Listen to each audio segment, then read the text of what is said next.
শতরূপে সারদা বই থেকে পাঠ। বিষয় শ্রীসীমা।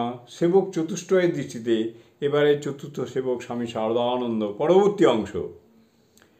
এত শান্তি স্বস্তায়ন সুনিষ্পন্ন হলো, ডাক্তারি কবিরাজ এত চিকিৎসা সমারোহ, কিন্তু মায়ের দেহের অবস্থার কিছু মতো উন্নতি দেখা যাচ্ছিল না।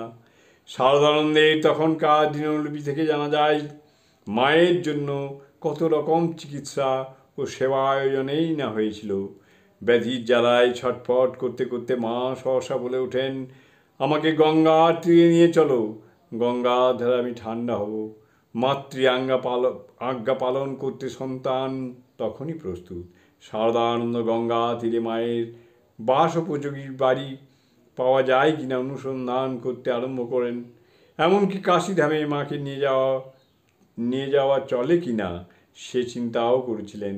কিন্তু ডাক্তাররা মায়ের ওই অবস্থায় নাড়াচড়ার অনুমতি দেননি। লক্ষ্য করার বিষয় এই যে কোনো মূল্যে যে কোনো উপায়েই হোক মাকে সুস্থ ও শান্ত করাই সেবক শারদানন্দের ধ্যান জ্ঞান ও লক্ষ্য ছিল। শ্রীমায়ের শেষ অসুখের সময় স্বামী শারদানন্দ কতখানি উদ্বিগ্ন থাকতেন সে সম্পর্কে তার জীবনীকার ব্রহ্মচারী প্রকাশচন্দ্র লিখেছেন। শরৎচন্দ্রের সকল সতর্কতা সমগ্র চেষ্টা ব্যর্থ করিয়া মায়ের স্বাস্থ্য উত্তরোত্তর অবনতির দিকে অগ্রসর হইতে লাগিল। শরৎচন্দ্র বুঝিলেন শ্রী শ্রী ঠাকুরের আহ্বান অনুভব করিয়া মা এবার শরীরত্যাগে কৃতসংকল্প হইয়াছেন। সংসারে তখন তাহার লীলার অবসান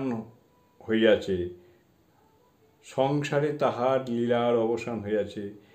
এখন কেবল ভক্তদিগের শেষ সেবার সুযোগ দান মাত্র বাকি। জয়।